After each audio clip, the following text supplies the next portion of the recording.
But I mean, like, honestly, that's kind of part of this is just like the daily shit. Well, we're supposed to be on and perfectly on all the time. How do we get ourselves feeling optimal so in the moment we can deliver the most potency? Because we do. That's what we do. We deliver our energetic potency. We want to, hold a container for evolution, for abundance, for relaxation, right? Calmness. We got to do that. That's why I work at home a lot, because I can do it here. Yeah. Well, I mean, and then there's also this aspect of of treating and working with other people when we're dealing with our own shit, right? Yeah. Like, I've heard several people say, you should decline sessions or cancel people or blah, blah, blah when you're not feeling you're optimal. It's like, well, sometimes you go through a year when you're not feeling optimal, and you still need to treat people and see people to keep your practice going. I find that working with people helps me move through my own shit that I'm going through. Yes. Because I'm doing my best to work for them, and you're channeling, right? Like, Yes. I don't know how much of your practice is channeling, but a big part of my practice is channeling whatever like information I'm getting through. And so then it helps clear me, just like how taking a walk sometimes would help me through a migraine. Like, it's the whole moving and getting outside yourself and everything. Yes. Yes. When it's amazing. I can work myself up into a frenzy in my studio here because I'm alone working all day. And all I have is like my thoughts. And I realize how unbalanced I can get. So it's like, wow, how do we keep re-entering into present moment space, allowing ourselves meditation during the day so that we can better, pivot also. Yeah. But I had this experience too where I'll accept clients and I'm not feeling great. And I would say 7 or 8 times out of 10, I feel better after. Like, I don't feel drained. I feel lighter. Yeah. As we talk about being a practitioner, the energy moves through everyone in the room, including you, who we're facilitating, but we're there to create the movement and the attention on the client and attending to someone other than yourself, which is what life is about. Yeah. Create shifts for the whole space. Group sessions are the same.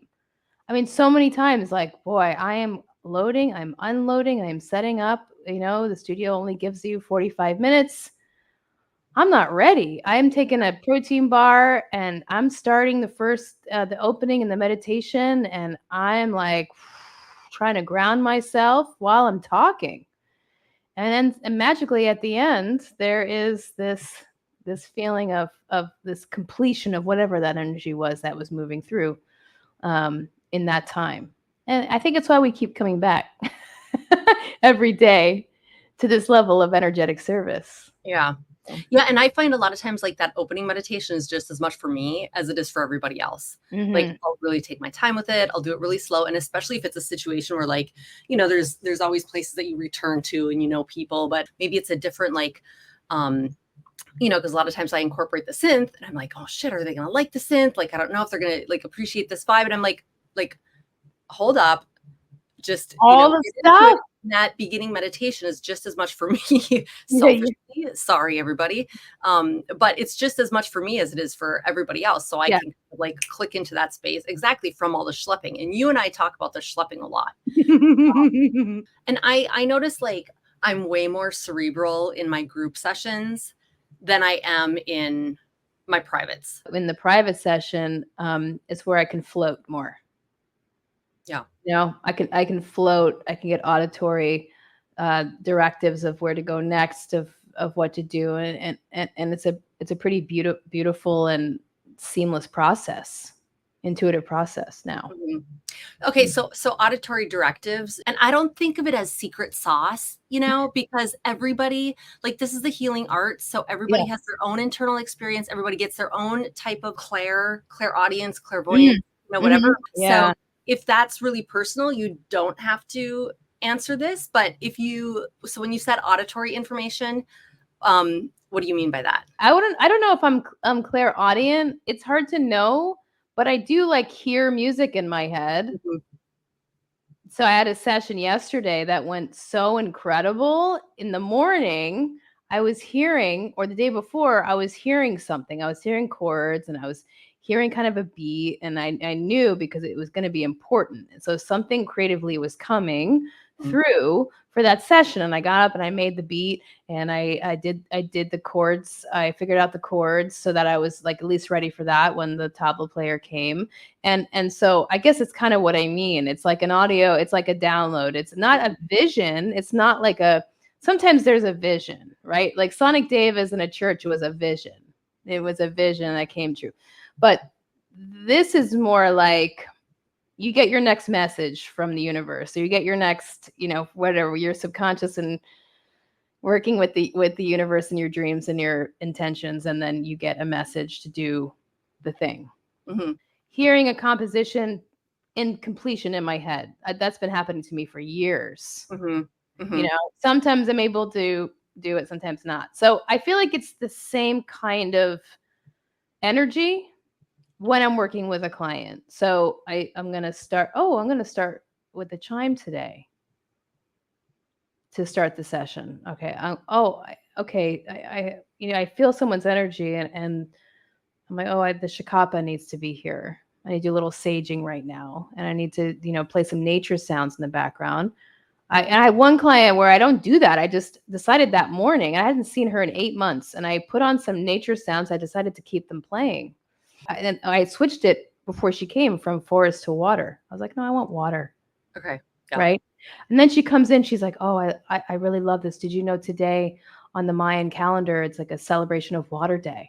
And I was like, great. I didn't, but that's what I mean. You know what I mean? I was like, I didn't know that. And I'm like, perfect. We'll keep the water playing during your session. Yeah. So it's like, and then from that moment, I'm really honoring and excited about the untangible becoming tangible, the things that we do in the moment that actually are exactly right for that person. Right. So obviously I study with Sir and Sarisha. I learned the Tibetan bowl sound healing methods, and this is years ago, like 2011. So I use mostly acoustic instruments. I use all acoustic instruments for my sound healings, and I have a protocol that I learned from him, and I always start with that. So it's always present. His protocol and his way of starting the session, the moving energy with those bowls, is the way I start. So I would say that's not something that, it's just there. It's part of my protocol, you could say. But then everything else weaves around that. So long-term clients, I can play my big chow gong. I know they like it. I know they want that. New clients, I might build them up to that. I might just, do the bowls, do the chimes, the flute, intuitively do a mantra. I sit down. I don't know which one I'm going to do. There's usually one that comes through. So that's what I mean about that audience, that message, getting that message of, oh, do this now. This is what to do now. Yeah. Sometimes it's one that I'm used to doing, or I've been doing that week, if it's a mantra. And so it's already energetically present within the space. Yeah. And so, but then, there's specific things that come through for a person, but, little tweaks here and there. So it's never the same twice, for example. And there was one client I had recently where usually I don't play piano, the piano behind me during the sound. I was going to ask how many Western instruments, because I know you do flute, but I was going to ask what other Western instruments you incorporate. Yeah. Well, the flutes, but more the native flutes. I don't play silver flute. I see. Okay. Right. So I had a new client, and I thought, okay, this has been great. I feel like I want to sit down and play piano. So I did, and I was playing a chord progression intuitively, whatever one, and and she had some tears. She started crying, and I was like, she's like, that was just so special when you started playing the piano. I just lost it. Like it was just so profound. But that was the first time in 30 sessions I decided to sit down and play the piano at the end. Yeah. So how do you explain that? I don't know. but they're all ready to go. Is the point. They're ready to go, So is there a reason why you haven't been incorporating the piano before? It's a very complex instrument. unless I'm playing one note at a time with the sustain pedal down, Yeah. there's very little space in it. Yeah. Right. And in an hour session, if you really want someone to sink in to each sound, how many sounds can you really play? Yeah. If you're super present. So this is something we talk about courses and teaching sound healers, how to do this. Sometimes you play too many things. There's too many sounds. It's too busy. And so the space is so important. So with the bowls, it's like Surin says, okay, you hit these 2 bowls, then you wait 20 seconds, which in a sound healing, when you're the facilitator, feels like forever. The time for the client is like half. Mm-hmm. That feels like half or less. Yeah. But when you're there silent in the room with another living entity, you're just like 1,002. And I don't count, but you know what I mean? It feels like a really long time. So when you put that level of space in between your sounds and spend time on each instrument, I go back to the bowls always as a grounding piece. Then I do something else, then back to the bowls. The time goes by pretty fast. So I find I get to the end and if I do both a flute and a mantra, that is more than enough melody for the session. Now, I don't know what happened that day because I feel like I did both, but then I still went to the piano. I don't know, but it's a great closing thing because of that people are so open. So if you have music theory knowledge and you know how chords and tonality and the journey through a chord progression works and how to lead, they could be all minor chords, or they could be major minor, or it could be happy, all major, something like this. They're more open to receive the energetic pathway of that, the emotional energetics of that sound. I've been loving playing my harmonium. It's a way. Right. Yeah. Yeah. Yeah. So now play that in Devas instead of needing a piano. Right. And it serves a lot of different purposes. It's already part of kirtan. It's already part of Indian classical music. It has the devotional aspect to it already, but then I can play chords. And there's a depth in the low end. And that's been like, I've been completely enamored with it. Now it's on every track right now. It's just, it's got to have the harmonium's got to be in there. It's so. I mean, it's such a good fundamental sound to have in something like that with the overtones. I've got the synth version of that. So totally. Like exactly the telharmonic is very similar. And I think that's why I love it so much. The richness, you can't beat it. Yeah. And I don't know. I just love your sound design. And so interesting and thoughtful. And don't you do crystal bowls and synth and weaving those frequencies together? Yeah, more my Himalayan bowls. Yeah. More my Tibetan bowls. Yeah. Yeah. I mean, but there's a whole challenge in itself with that because of the overtones in the bowls and finding like what are you going to tune your synth to then? So a lot of times like I'll start out with the bowls because I think starting out with an acoustic sound or nature sounds is really, really helpful. Well, first of all, a lot of times I start out with drumming. Because drumming helps to shift the brainwave state and especially like in, an evening sound bath session when a group comes in or, their mind they're dealing with a similar thing that we are. I got to get there on time. I got to drive through traffic, find parking, blah, blah, blah. They come in and they're running like this, right?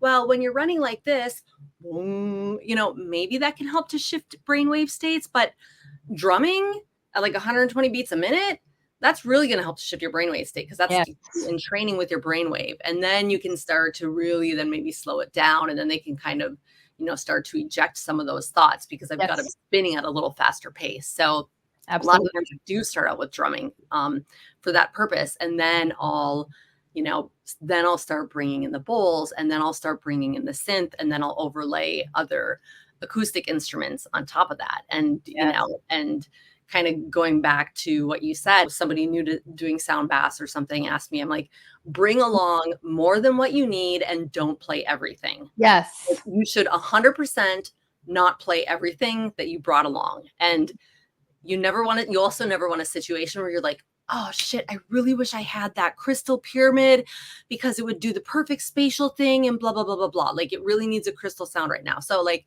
yeah, you do have to bring along more than what you need. You also have to not play everything. Like you were saying, give a ton of space to everything, because that's what it is. It's all about creating this space. Absolutely. Yeah. Now, why haven't you tried the crystal bowls with the synth? Because you have some really cool alchemy bowls. I do, but they work well enough with my Himalayan bowls. So I'll play those together in a session. But I would have to go only crystal bowls with my synth. And that I could do, and I could tune it to one bowl. It's all about tuning. Yes. So the synth that I use is awesome because I can tune it to anything, right? I can tune it. It's not just like ABC sharps, blah, blah, blah. You can tune it to any frequency, right? So that makes it a lot easier. So I would say, I also like to work with things in triads. Right now, I only have 2 of the, super fancy crystal bowls. I would want to get another one, and then I would bring them along, and then I could tune to, let's say, 1 or 2 bowls, and then it would sound all super cohesive. But honestly, like, I've been investing in other things than, crystal bowls. So. I know. It's hard to commit to that. A lot of people use crystal bowls. So I think using the Himalayan bowls is really nice. It's a nice change. It's super grounding. Yep. Crystal bowls are great, but I think like at this time, people need a lot more grounding. I mean, than this super high end, like, okay, yeah, it's important to shift into the ethereal, of course, but just like this depth and grounding. And you know me, I like the deep, dark stuff, and just like, oh, I'm totally with you there. Let's get into this. Yeah. I still love the live stream we did that we captured. That was so good. Like, we gotta take that on the road, man. Like, I love it. I love it. I could be in that space. That I think was the only time that I used my my Moog for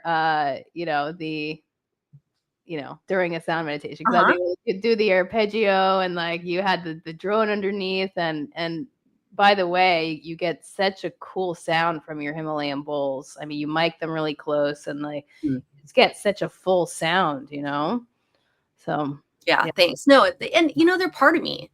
Yeah. When I first started exploring this, and I had been doing electronic music or, playing records or whatever. And I really wanted to go to the OG, and it's the bowls.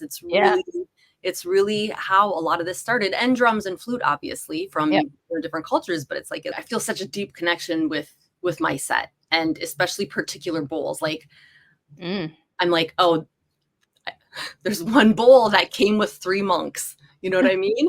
Yeah.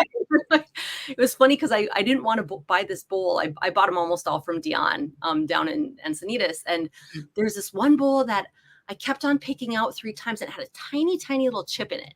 So I was like, oh, I'm not. And it was like $100 or $200 cheaper. So I should have been like, yeah, I'm going to take this. But it had a tiny little chip in it. Didn't affect the sound of it. But I literally was down there 3 times picking out bowls. And I kept on picking that one out. And I was like, oh, it's got a chip in it. I can't. And I was like, this bowl is clearly something that I need to have, because I keep on finding it in her huge garage full of bowls.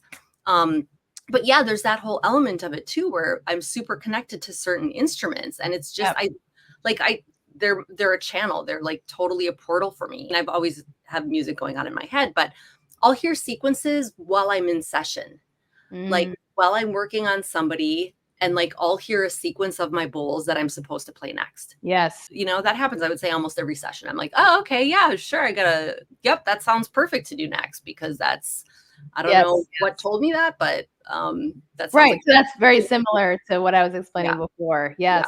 Yeah. And it's the way that, like, jazz musicians work, or that it's either John Coltrane or Miles Davis. One of these jazz greats was like, you hear it before you play it. Yeah. Okay. Yeah, that's like it's a musician thing. It's like your brain is wired and your neural patterning is wired to hear what's coming next. And then the trick is the skill Mm-hmm. is then do it. Right. Right. So in the sound healing context, I always call it like slow jazz. It's like, Yeah. because it's very improvisational in nature but it's slow. Yeah. So it's a great place to start for people wanting to be musicians. Mm-hmm. And if they have, doesn't matter if they're tonal or not, or if they're whatever, you get to know your instruments so well, the tones of those instruments, even on a gong, the places where the low frequencies versus the high frequencies are, and you play it with intention. You play it with your mind moving into the next sequence of whatever that is, because Yeah. you know them so well. They're a part of you, and you're hearing them play Mm-hmm. before you play. Mm-hmm.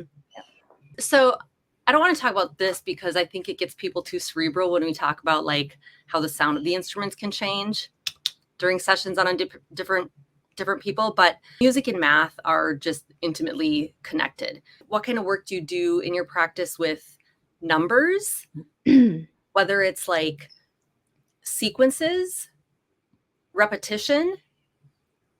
So that's the first part of the question. And then the second part of the question is shapes, like making shapes with sound. Yeah. So do either of these play into what you do? Only with the Himalayan bowls because of what I was taught. Mm-hmm. So it's shape and sequence with Himalayan bowls, the root and the crown. You go back and forth. What does that do? 3 times, it starts to move the vertical channel of the body, the energy through the vertical channel of the body. And then it's root, crown, heart, and solar plexus bowls. They make the cross, so they move energy horizontally in the body. So moving here, and so that's a cross, that's a shape. And then doing that 3 times really was the vertical twice and then the cross on the 3rd time, and with space in between each of those. And then you studied with Dion.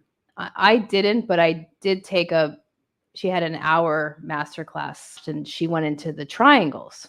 When I'm done with that, if I'm making it more about the bowls, then I'll move into triangles. So that just means I am doing the bowls that are above the head and one on each shoulder and playing that as a sequence,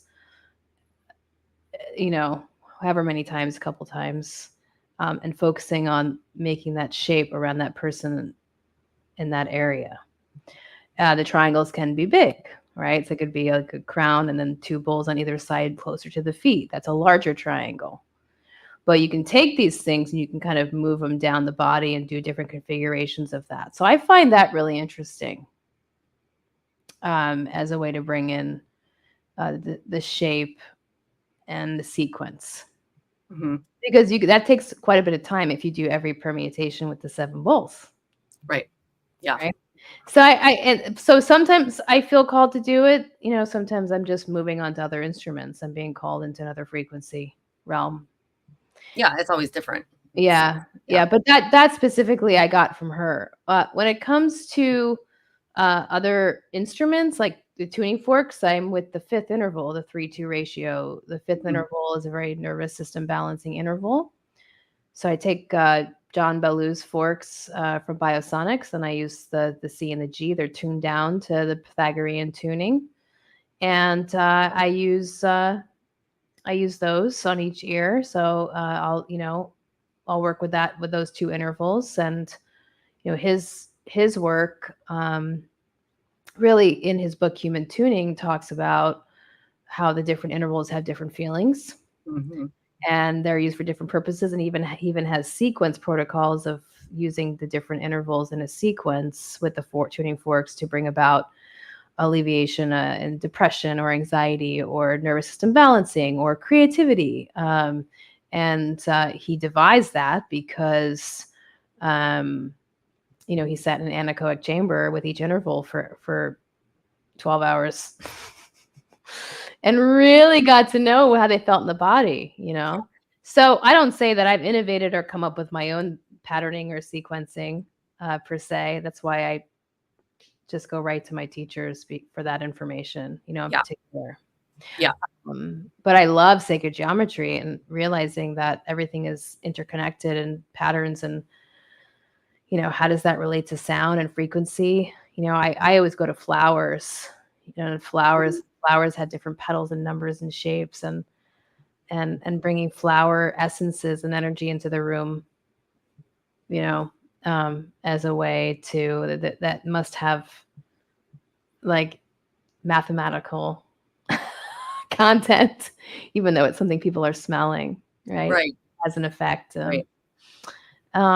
So yeah, I mean, for you, when you're doing tunings and doing the modular synth, I bet you're focused more on that aspect, the math aspect. I don't like to control too much with it. I like to control the tone. Right. I'm way more interested in sound than I am in music. Music is great. I couldn't give a shit about the music if I don't like the sounds that are in the music. Sure. I really want the sound of what's happening dialed in. I want the sound of the drone to be a certain way. I want the sound of whatever is, you know, part of the melody to be a certain way. I'm not a musician. I mean, I am of sorts, of course. I took piano lessons when I was a kid and then I was a percussionist, right? So I know a lot of that, but then I never went to music school or anything. So I don't have a lot of the theory, you know. I mean, I studied it when I was like 8 years old, but so for me, I want something else to do all of that work for me. Yep. I want something else to pick the notes, to pick the sequence. So I do a lot of randomization. And plus for me, it's like, you know, I've got, even though this sounds kind of weird, like I've got a relationship with my synth. And even though it's an electronic instrument, I have a relationship with my synth just like I have with my bowls. So I kind of let the synth decide a lot of what's going to happen in terms of what would be like the math aspect of it. You know, choosing the notes, I can flip between like major, minor, seventh, you know, all those things on my sequencer, but I don't, you know, pre-program a lot of stuff. I just really want to be specific about how things sound. What is the sound? And then the density as well.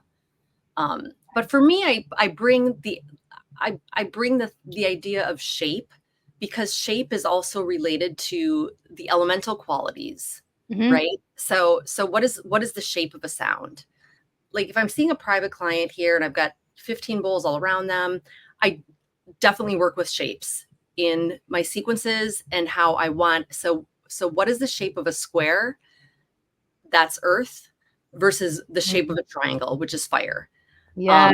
So I'm using using schematics and the relation of, right. I do a lot of that. But then I also think of what is the shape of this sound, right? Is it sharp? Is it a sawtooth? That's fire. Is it, you know, is it more of a flat grounding sound? So that's kind of how I bring in like the elemental aspect of things too, because, you know, I'm always talking about the elements and elemental healing and, you know, the elements as archetypes. So that's how I bring in that aspect. So not only like how are you creating a structure of shape with sound? So hitting bowls in a certain direction, playing 4 bowls around the person versus playing an upright triangle, like a pyramid versus a down pointing triangle. Like where are you directing? How are you moving things up and down? So we've got this foundation. We want to direct it here because you want to bring lighter energy down to the root because things are really heavy. They're dealing with depression, blah, blah, blah, whatever. So you're going to do a slightly different shape in that. And some of this I learned from Dion. Some of it I definitely added in other things that she did not teach me, because I was like, oh, I really need to do a square with this person because, you know, a square around their heart or a square around their solar plexus. And I work on grounding that. I've also started doing spirals. Love that. Spirals in and spirals out. So then, but then like. Yeah, I do that with tuning forks. Yeah. Spiraling in and out. Absolutely. Pulling the energy. They're not just a plane, right? Yeah. Dude, so deep. You know, in a musical context, you know, speaking to that, when I do piano or harmonium, the chords and the intervals are shapes. They're intervallic shapes. Okay. Yeah. So there's spaces between notes, and that's very mathematical. And a root position C chord and a second inversion they're the same thing, but they're the same chord notes. But because one is lower and one is higher, the root is in the middle or whatever, it can sound different and feel different. For sure. And so that's playing with math and shape also. Really valuable ways to look at it from different perspectives. I always go to the musical because that's where I come from, and you actually going to the geometry and just the placement of the sounds, creating that movement, which we both do, as we explained, both do with Himalayan bowls, especially because you have more of them. Yeah. So you can do it. It's all about creating a space, right? Yes. So for me, it's in addition to that, it's like creating the spatiality. The spatial experience, not only what is the internal space, what is the external space that we're trying to, that we're working to kind of balance or shift, but what is the spatiality of the sound that you're playing around them? And it's better for them to hear closer to their head and moving around, because that gives a whole experience. Spatial awareness is one of the number one things about sound healing. One of the number one, what do you call them? Pillars.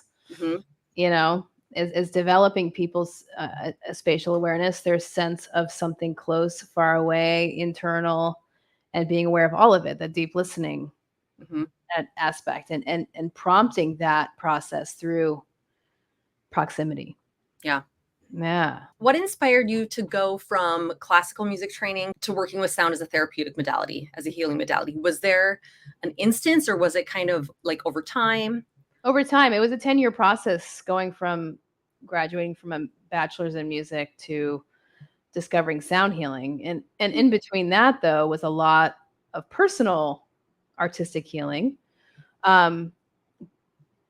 Post classical degree, I went to recording school and I got a recording degree. So then I was composing music for the first time. I was learning how to improvise, never had any of that. That's a big part of my story is sort of the recovering classical music student.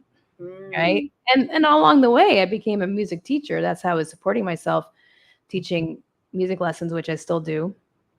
And so teaching fundamentals, but also exploring deeper into areas that I hadn't just yet discovered. How, improvising on flute, like improvising over DJ sets, like learning how to play in the moment. Never had that training. And I was like realizing it was such a huge part of the equation of being a musician, is being able to play by ear and improvise. So that's why that's a big part of my curriculum in Divasonic Music Academy. It's in sound healing, we improvise. We have protocols. We've talked about so many things and ideas that we have in our sessions and our group sessions and sequences and things like this. But really, it's an improvisational modality. And so it's good that I had the 10 years of songwriting and going out and playing my own music and learning how to improvise before I got into the sound healing, so that I could enter into that space with just a little bit more looseness. Because that's what it's about. When you're like connecting to divine states and learning about sound as a healing modality, it's really a lot about spirituality and intuition, and also different cultural traditions and different religions. So with Sylvia Nakach, it's a lot about the Hindu Vedas and the Vedic tradition and the mantras and the raga music, and then also the Icaros and the healing music of South America and all these things that I had never been exposed to before. Learning about that, and then of course then all the different instruments and things that make up the sound healing world, but a lot of it being through the voice. And I didn't do voice in music school. I did flute and piano, and I didn't sing. And it was a surprise to my family and everyone else that I would want to sing now. Okay.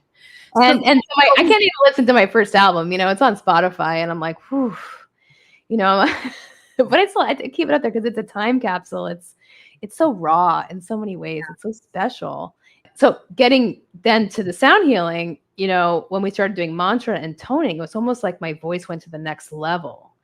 And that's what from that training with Sylvia is why I started the devotional voice course, the devotional voice program. I developed it from a lot of those ideas and practices, and it's where I am mostly now. When someone says, Lynda, can you give me singing lessons? Like, I don't train you how to, be in a musical or do, R&B singing or any pop singing. It's really a singing from a devotional standpoint, lots of long tones and slow mantra and melodic improvisation, breath support, breath work, and all of these things like not only strengthen my voice, but strengthen the relationship to myself, and made me more grounded in understanding myself better, moving energy through the voice.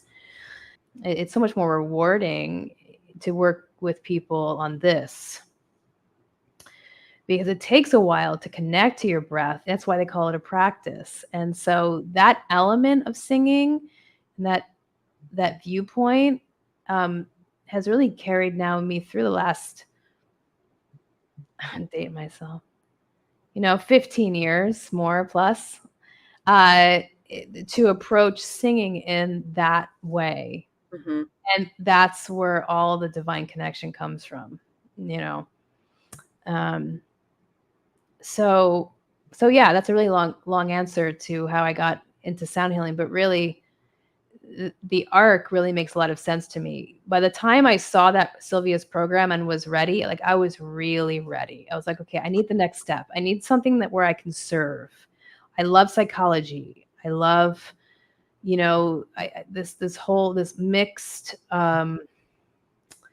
these different aspects of what science and psychology and mysticism and spirituality and music and sound all coming together into this one melting pot of a practice, and so the conversation around sound healing is so interesting right now. And I know that's one thing we wanted to talk about today is like, right. Like where is it at? And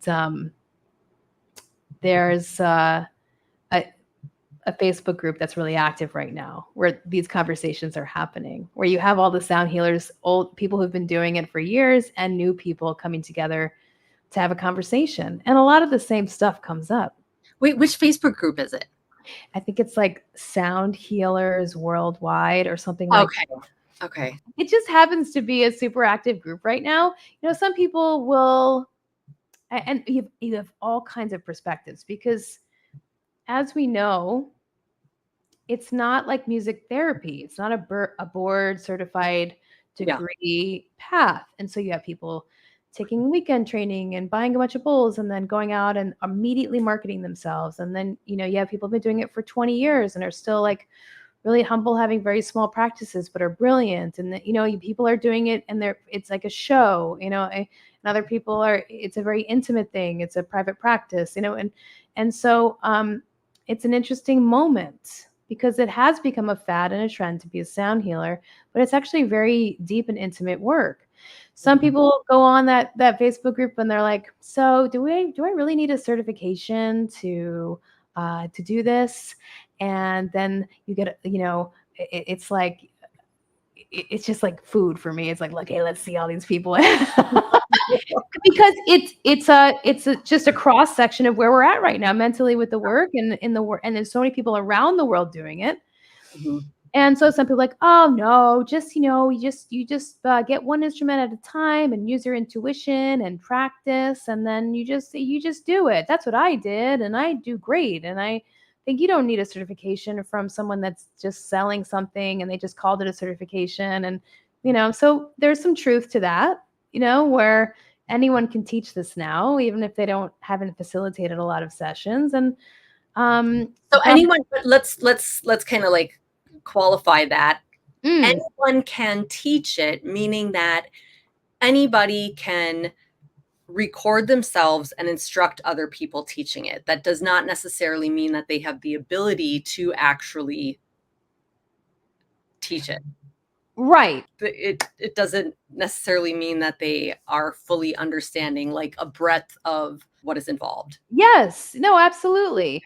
And unfortunately, there's no way to control that, and so it kind of cheapens everyone else's programs that are really deep. It should be a longer program, not a weekend. It should be Yeah, a yeah, deeper dive. yeah, My program was a year, a year journey, and we went those 33 people in my cohort, we all went through our personal journey of yeah, transformation through the sound, not just learning how to be sound healers. We realized at the end, it was really about our own personal experience of transformation, looking at that arc hmm and being like, wow, hmm okay, I understand. And now I'm beginning to understand after this is over what this means. I want to study more. yeah, Well, I didn't just go then and get everything and just start the next weekend, next month doing the thing. There was a few years where I just did it for my friends, close friends and family. I didn't do many group sessions. I was still integrating everything I learned and still studying. It wasn't until I came down to LA, and that's 3 years after my program ended, that I felt I was ready to begin. But I still felt, wow, I'm beginning something brand new. I'm going to go slow, and things really opened up for me down here. But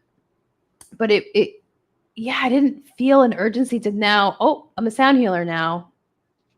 I just didn't. And to each their own, everybody has their own audience, and they have their own pathway. I know there's one student that studied devotional voice with me. She's found a niche teaching the spa staff, doing sound trainings for their spa staff to integrate those modalities in with their massage people and stuff like this. So that trajectory makes sense for that person. And so that's an example of somebody who's doing it right. But if there's like a student that goes and 6 months later prints up their own manual, they just took the course and then they go ahead and start teaching without really doing a lot of sessions, yes, you can, but you really should integrate yourself with yourself more, regardless of the investment. Some people say, oh, well, I invested, so I have to, and I bought these instruments, so I have to make money now. It's like, it's not, that's actually the wrong thinking. Like you have to, like, it has to be embodied. And that only comes with time, and so that you can recognize when you're having an off day and when you're having an on day, but still know how to get into that energetic field where you can be effective. There's so many layers to it. So yes, it's tough to see, some of the things that are happening. hmm But it is part of the world of business and commerce in the United States to try to move quickly and try to, I don't know. I mean, it's just a counterintuitive to the work. yeah. I mean, I'm Yeah. that person. I want things to happen immediately. Like, I wanted to buy a set of bowls and be able to sustain my life, a year or two later, and that's Yeah. a with Dion's course, we had to do 200 hours of practice before we got certified, and the 200 hours of practice included the in-class sessions, but it was also like 150 hours of donating sessions on other people, writing up literally a page and a half report Yep. on the session, and seeing the same client 3 to 4 times, which I'm sure there are some people who would not need that amount of practice, but the invaluable aspect of it is the experience and feeling, number one, comfortable with your instruments and knowing how to play them and not Yeah. having to sound like shit when they're playing them, because like being able to play the instruments is a whole practice in itself. Yes. And then there's, like we were talking about, feeling calm and centered during the session because you feel confident that you know how to play the instruments as a very base fundamental level. Like, oh, I know how to make a bowl sing and it's not gonna, it's not gonna chatter, whatever, Right. Um, and then there's the whole aspect, which we haven't even talked about, is like dealing with people who go into really, really deep, dark spaces during sessions, because Mhm. that can happen. And having and sometimes helping people work through aftermath of sessions. I've had sessions where this woman, I didn't even work on her heart too much. Because she was a brand new client, I didn't try to open her up too much. I kind of did, the general thing that I would do on most new clients. Worked, a little bit around her heart. She left. She felt okay. The next day, she was like, what happened? I was confident in what I had done. I knew what I was doing. I'd been practicing for several years at that point. Still, and that happens like 98% of the time, 99% of the time, it's a range of like, oh, that was super relaxing to, oh my gosh, that was really beautiful. And, you know, it resolved a lot of things in me, right? 1% of the time, there's sessions where people get drugged through their own shitstorm, you know, and if I didn't have a ton of hours of practice, in addition to teaching yoga and doing Ayurveda and like all these other things, and feeling confident in what I'm doing and feeling confident in holding space for somebody who's just like been faced with one of their major shadows that they did not expect, you know, having the confidence and the centeredness to be able to help her work through that, I think is a huge part, because again, 1% of the time that happens, but when it happens, usually it's pretty deep, you know, it's pretty intense. She sent me a thank you card like 2 weeks later. She was like, I didn't know that was still lurking within me. And it was something that I was ready to deal with. I didn't know it at the time, but now hindsight, thank you. And that had nothing to do with me. That had everything to do with where she was at, right place, right time, what I was doing, again, standard session for somebody new. And it opened up.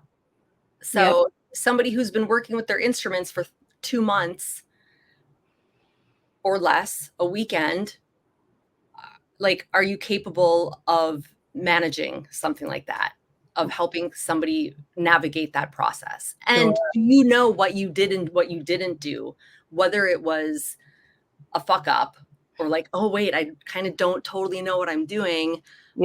Could it have been this? She was a new client, wasn't going to dig deep into anything, you know? Sure. Works. Let's see how this basic balancing session works for you.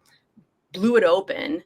But because I'd been practicing for quite a while and I had done 150 hours of practice on other people who had also had big things open up, and I had the support of my teacher. For me, it's a safety thing. Like, some people super intuitive, they buy a set of crystal bowls.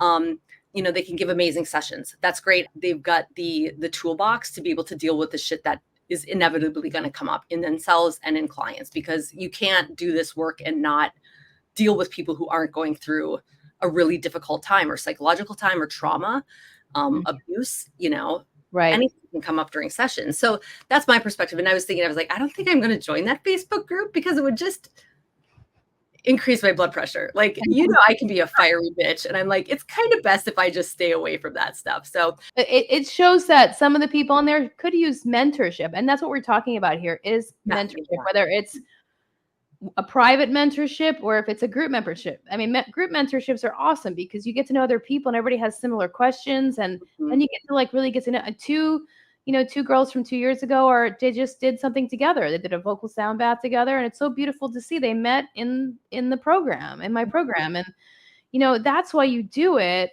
You think, oh well, I'll just go on this Facebook group and I'll get all the answers I need.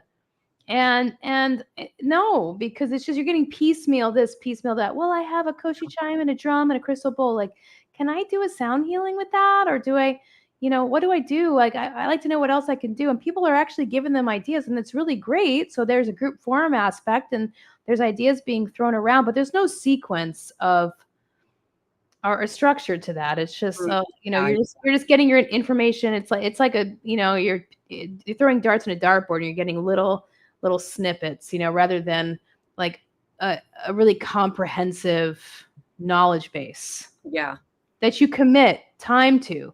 This is the problem with social media. It's like, yeah, we can get a lot of answers. You know, I admit too, there's things I want to learn from a few people. I'm following a couple of mentors for different things right now. And it's like, yeah, I realize I can't just take the basic level or go to the free stuff and get what needs to happen. I actually have to commit to the full program in order to really understand how to do this full technique, or this approach to business, or this approach to sound healing.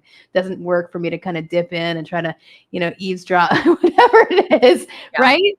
So I think it's the same way for our modality. If it's ever going to be legitimate, as a lot of people want it to be, especially people who invested 10, 15 plus years or more, there has to be some understanding that this is important work. It's really needed in the world. And how can we get people on board with going deeper, into their own practice and then into the knowledge base, but at least those groups are good for one thing, and that's dispelling magical frequencies, right? Can we just stop with the magical frequencies conversations, 528, and we love our tunings, but it's 432, but that these things are not proven scientifically, that people need to understand what's metaphysical and what's theory and what's science and what's scientific practice. So so thank you. That gets me really excited. So on this Facebook group, they dispel that, or are there people who are like, oh yeah, somebody is gonna like do everything? No, I think I see a shift finally. People are always gonna pick up this information because it's all over the place. And then other people are like, no, that's really, stop with the magical frequencies. It's really about this basic physics, sound. We can talk about cymatics and sacred geometry and heart coherence and brainwave states and things that are actually documented science. But actually the things that are affected, like vagus nerve stimulation and things of that nature, those are scientific things, or biological chemical things. But we're not dispelling the cosmic or the mystical nature of the work and the downloads and then the things that are spontaneous, because there's something called quantum mechanics and quantum theory, and now we're going to have quantum computing, and so that sense of all possible permutations of something existing, and then we're pulling from that. Yes, now we're understanding that's a real thing, but it's still connected to science.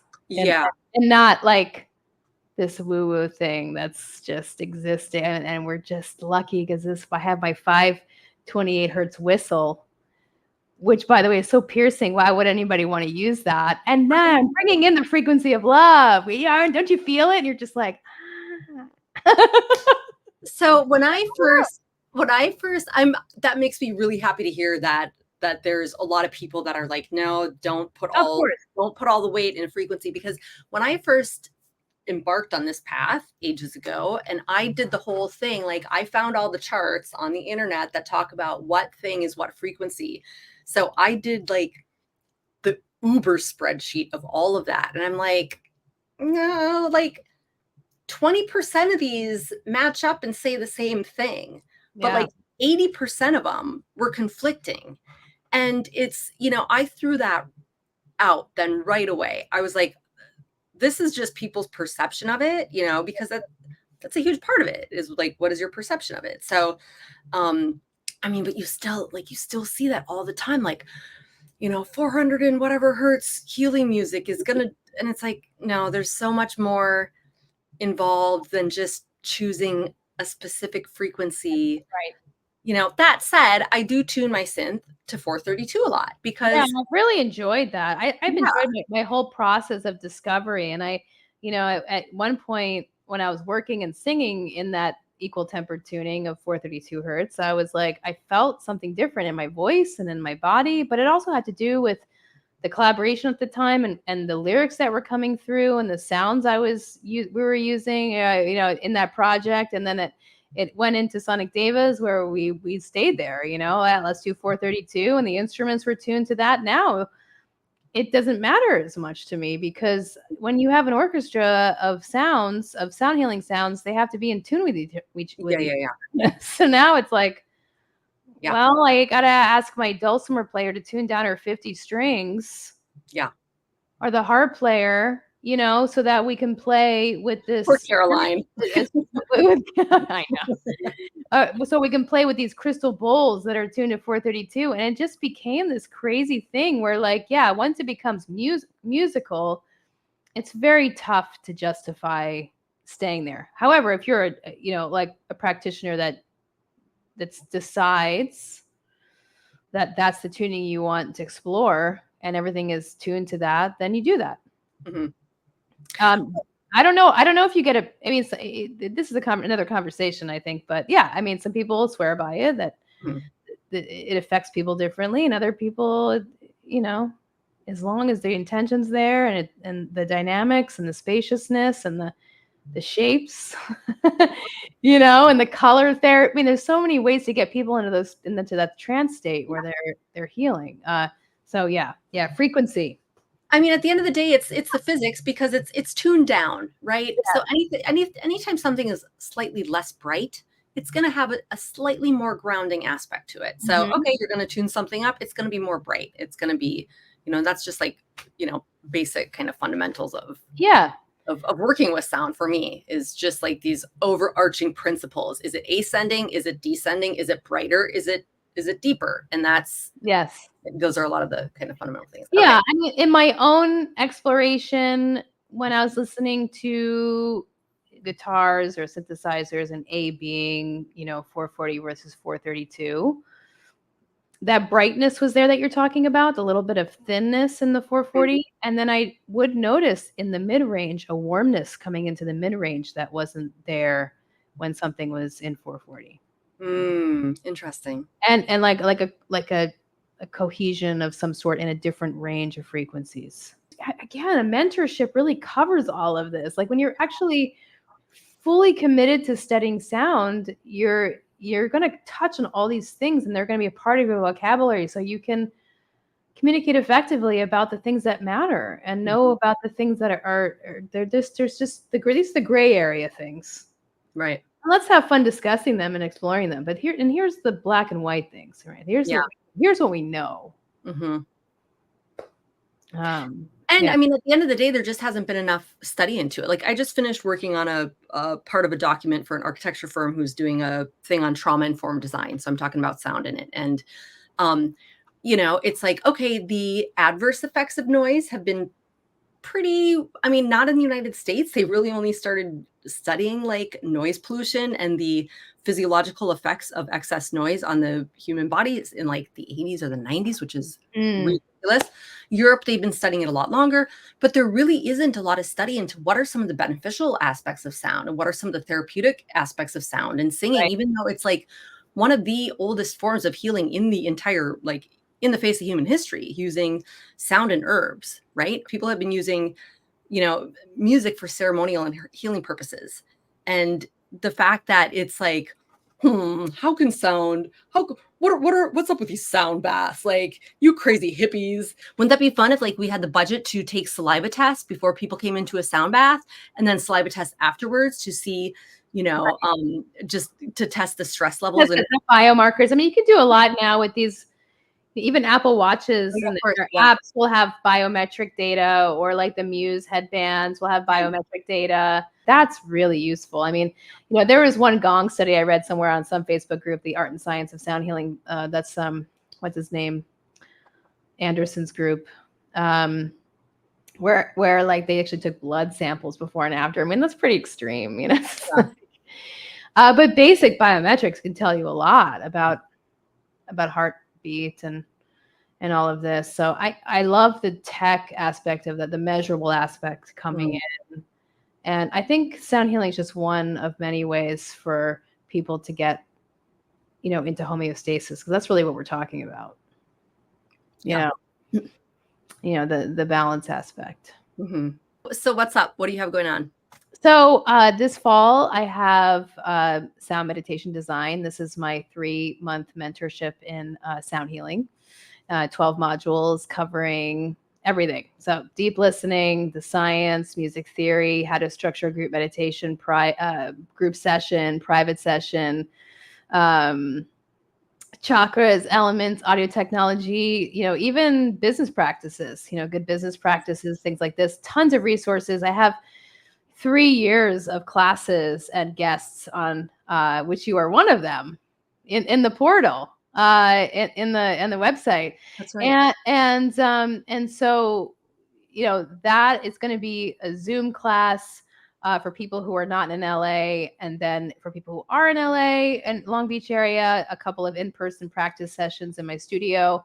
And I do a lot of voice work in my sound healing program. So weekly chanting sessions. They have access to my entire course library that covers voice, improvisational, piano and music theory, flute, audio production also, and the whole sound healing portal, and live classes. All of this, it gets recorded and put on a website. So it's like a massive catalog I have now of just everything that I teach, my perspective around sound and using it in a musical way.